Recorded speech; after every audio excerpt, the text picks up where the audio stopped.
The content landscape is changing. The world is moving towards small, easy to consume, quick content such as YouTube Shorts, Instagram Reels, and TikTok videos.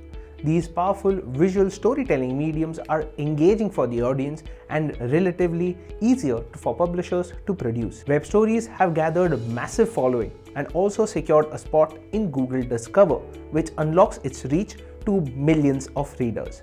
So what exactly are web stories and what are the best practices to create one? Hello guys, I'm Aditya Shenoy and I've spent the last decade in the digital publishing industry. I've seen the amount of crazy traffic that web stories are capable of pulling in for publishers. In fact, at the last publisher I was working with, I've seen a few web stories bringing in more traffic than our top 10 articles combined.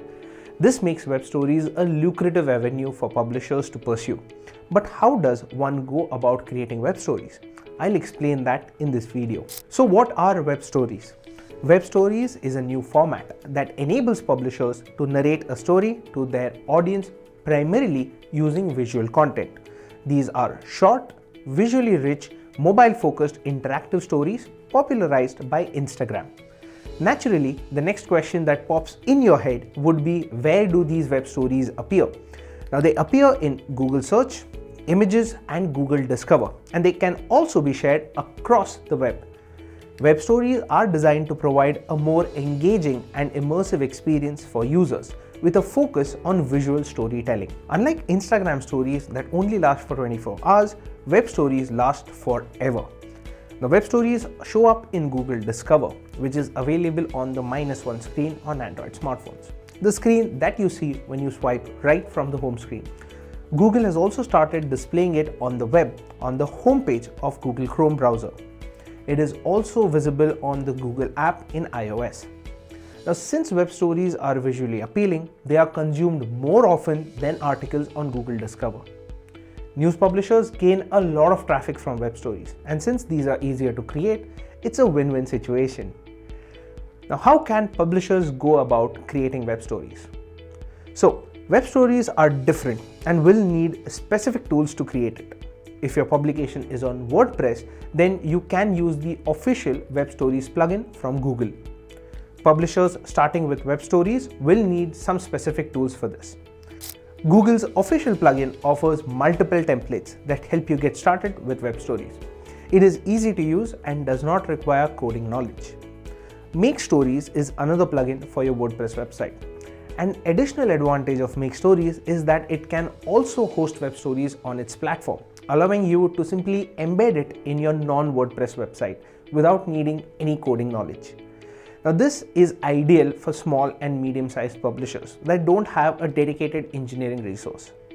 Enterprise publishers should explore tools such as Newsroom AI, Snackit that allow you to create web stories for more than one website and also offers you the use of a CDN of your choice, third-party analytics, API access, and the ability to publish it on your own domain.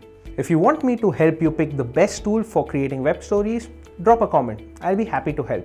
With that out of the way, here are some of the best practices for web stories.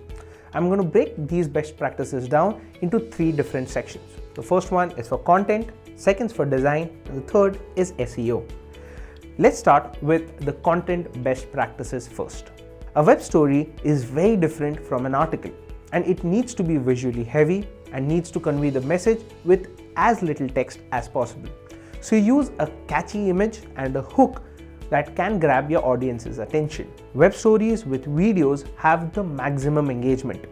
Google recommends using videos whenever possible. While making a web story, follow this rule. Videos will take higher priority, then photos, and ultimately text. Low quality videos and images are a strict no-no. Nobody likes to watch pixelated videos and low resolution images. Google will reduce the viewability of such stories since they affect the viewing experience. Videos need to be on point. Limit videos to 15 seconds for a single page. If you are using multiple clips, limit the overall duration to 60 seconds in a web story. Captioning a video helps. These videos are easier to understand and also can be viewed on mute. The text also helps add context. However, do not encode videos with text in them. Captions need to be added separately. Audio helps enhance the experience only if it's audible. Now, Google recommends using audio clips with a minimum duration of 5 seconds. You should also level the audio to avoid any unpleasant spikes in the audio. Now, effective storytelling is a must. All pages in the web story need to be bound with a single theme. They shouldn't appear disconnected to viewers, else they will perform poorly. Sprinkle text on web stories only when they add value. If it can be left unsaid, leave it. Too much text is bad and spoils the appeal of these stories. Now, copyrighted content must be used with the necessary permissions. Google does not display web stories that infringe on someone's copyright. A web story should have at least 4 pages of content. Now, the ideal length is between 10 to 20 pages depending on your story, while the absolute upper limit is 50 pages. And trust me, you don't want to make it that lengthy. Stick to the ideal length to make it effective. Web stories allow you to add a call to action. Now, use them correctly to get maximum interactions. Now, don't wait too long. A CTA after 4 to 5 pages offers higher CTRs than stories that have a CTA at the end. Now, I've covered the content guidelines and will move to the design guidelines for web stories. Your web stories need to be appealing, interactive, and easily consumable to keep readers engaged. Now, here are certain do's and don'ts that you need to follow to ensure that they meet Google's prescribed standards. Google does take notice of design while ranking these stories in search results and displaying them on Google Discover.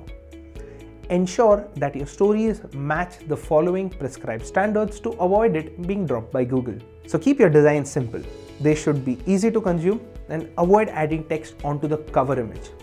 These web stories are resized to suit the reader's smartphone, and text that is burnt in, something that's overlaid onto the image itself, may get warped or distorted, causing a poor reader experience.